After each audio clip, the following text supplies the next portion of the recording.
So I bought this embroidery kit on Amazon, I think probably about 8 or even 9 months ago, and I liked it because it came with 2 different patterns and plenty of materials to make these adorable mushrooms.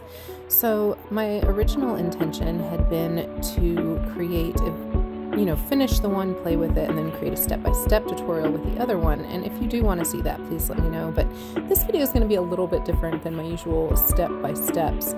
You can see here there are so many colors of yarn, or thread rather, and there are so many tiny little instructions on them, and I found it very overwhelming. And as I picked it back up again over the last weekend, I just had a few realizations and thoughts that I wanted to share. So over the past week, I have been in a pretty high stress sort of state of mind. My ADHD is kicking pretty hard, my anxiety has been up, and I just pulled this out of the closet, out of my little cabinet, and was like, well, maybe I'll do the embroidery, right? Maybe I'll try this. And I looked back over the instructions and I thought, well, maybe this is why I put it aside, because it's really hard for me to focus on all these different thread colors, the way they have them on there. It was very overwhelming. It was confusing. And when I start working on things like this, I kind of zone out and space out into it. And so I realized very quickly that mine was not looking anything like the photo, really.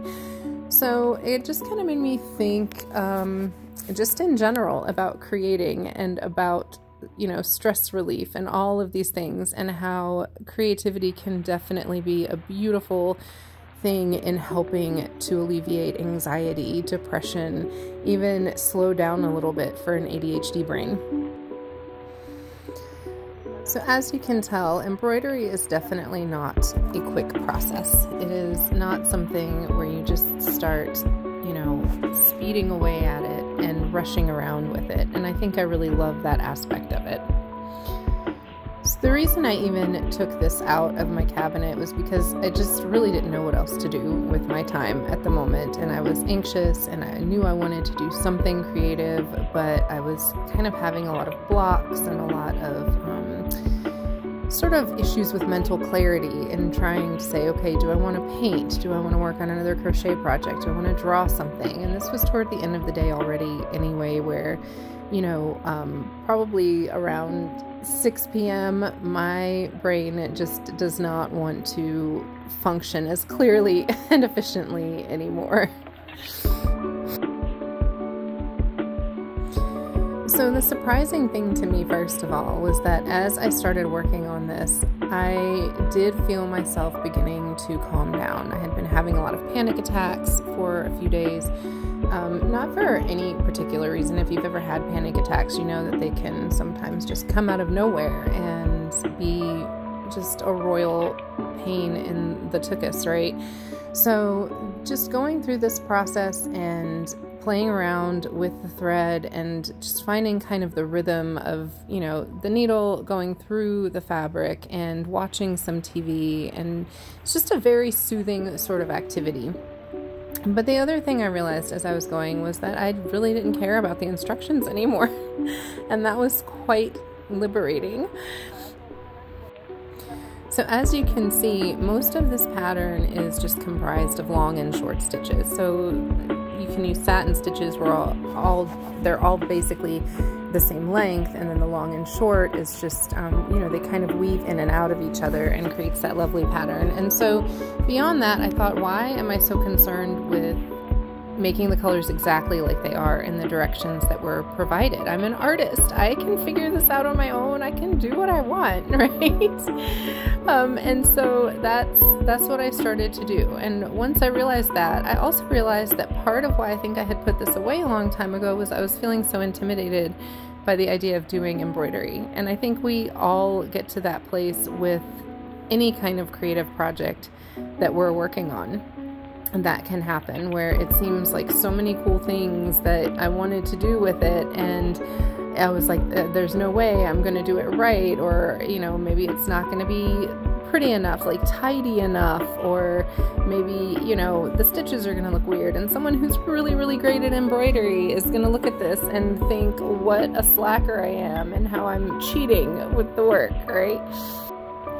And I honestly think that can happen with any art form that we try to take on. And I do consider this an art form because there is pattern work involved, there are color choices involved, and then of course the skill that it takes to learn the stitches, to learn what thread, how much of a thread count looks the best, all of those things. So if anyone ever tells you that your creative things are not art, then just tell them to go fly a kite, because they don't know what they're talking about.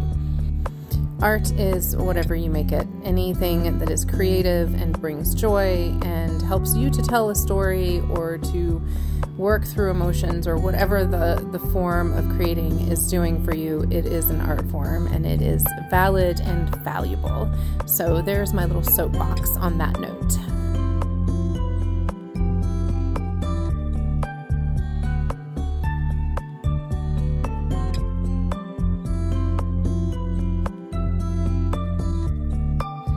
As I started going along and finding some freedom in creating with this pattern, with this little kit, I really did start just having more fun with it. And I started to embrace the idea that, yes, I too can do embroidery, that it's not as intimidating as I was making it out to be.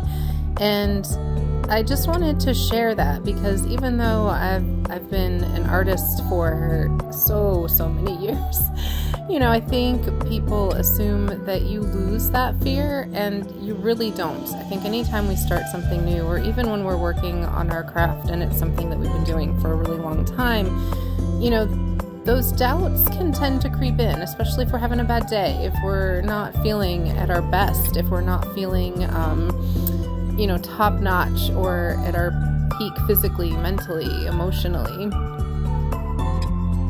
So I suggest that anytime you are starting to feel stuck, starting to feel intimidated by some sort of art that you're wanting to do, or project that you're wanting to do, maybe take a step back from it for a few moments, or as I did, hide it in the closet and forget all about it, and find it again later. And when the time is right, it will find you, and you will be able to get back to it again. But just know that everyone who does anything will always, we tend to have fears occasionally. We tend to sometimes feel as though what we're doing might not be good enough, or, you know, maybe as good as we want it to be. And that's okay, because that is part of our learning process. That's just part of how we learn to do things, right? And you should be getting better the longer that you're working on things. That's part of the process. And then the other aspect of that process is that as you get better at things, you will look back at your first projects, at your first attempts, and realize that, or maybe not realize, because they probably were good, right? But kind of look back at all those beginning things and say, oh, you know, see the flaws, see the things that you would do differently now. But I think it's also important to embrace those projects and all of those past things as being wonderful in their time as well. You know, we're always going to improve, but that doesn't mean what you did at the beginning was terrible. It just means that you've gotten better, and that's a good thing. So I think we all need to give ourselves a little bit of grace and a little bit of sort of freedom to be imperfect, right? There's no such thing as perfect anyway.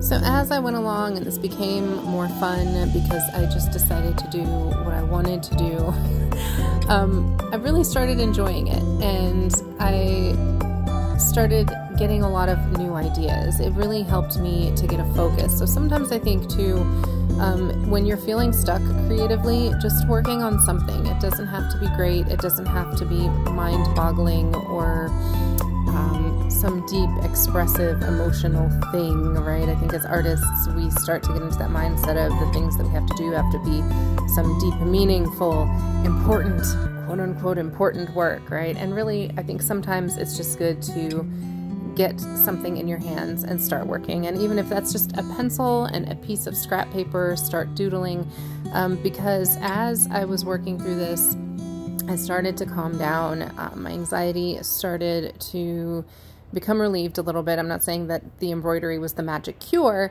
but it did help me to kind of still myself, actually physically still myself, and stop myself from running around like a chicken with my head cut off in the house and so on. And so that definitely was valuable in itself. But as I was going along, I started getting ideas again. I started finding some clarity, and I do believe that just doing the creative things, just getting to work on the creative things, if you're having some sort of a block, can definitely be beneficial in getting all of that stuff running again, and getting all of that stuff focused again into a place of, clarity of ideas of what you want to do next, or what you want to explore next. Maybe realizing some things that you don't want to do. Like, that's all important, and it's all valuable.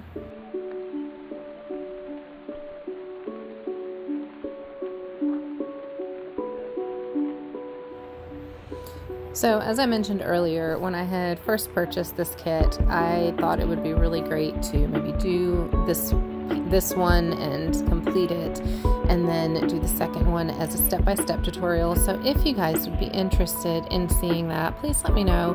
Again, it's not a very complex array of stitches. I honestly think that it's something that you could buy and just play with the way that I am here.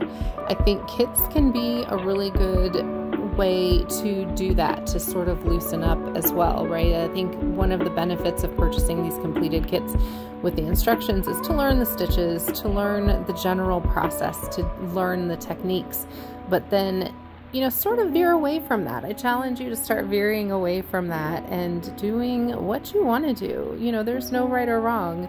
Make it what you want to make it. It doesn't have to end up looking just like the picture. It doesn't have to look exactly like the instructions tell you to make it look.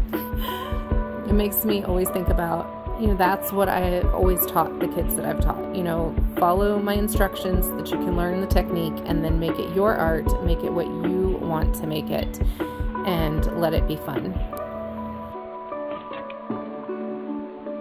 And I think it's just funny to me that I kind of got that reminder myself through this whole process over the last weekend.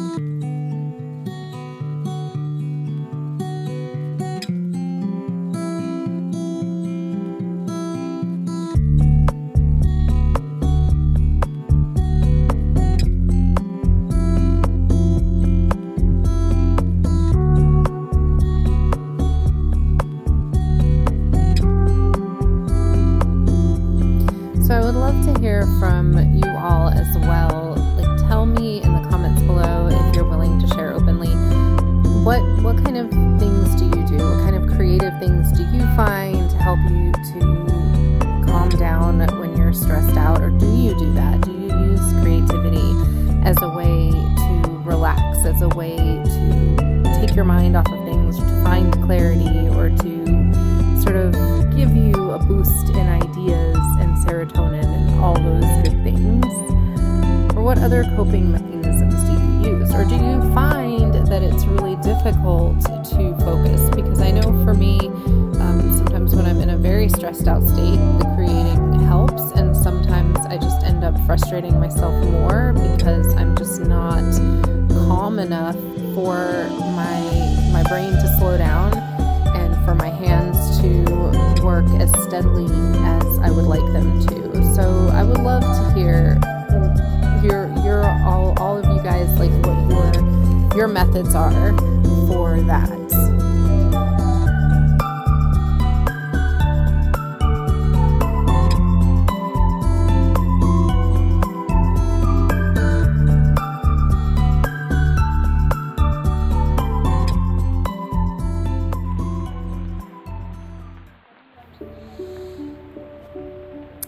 So thank you guys for hanging out. If you have stayed with me this long, I don't usually do these sort of rambling thought videos, like sharing a little bit of this, but I feel like maybe it was something someone else needed to hear as well.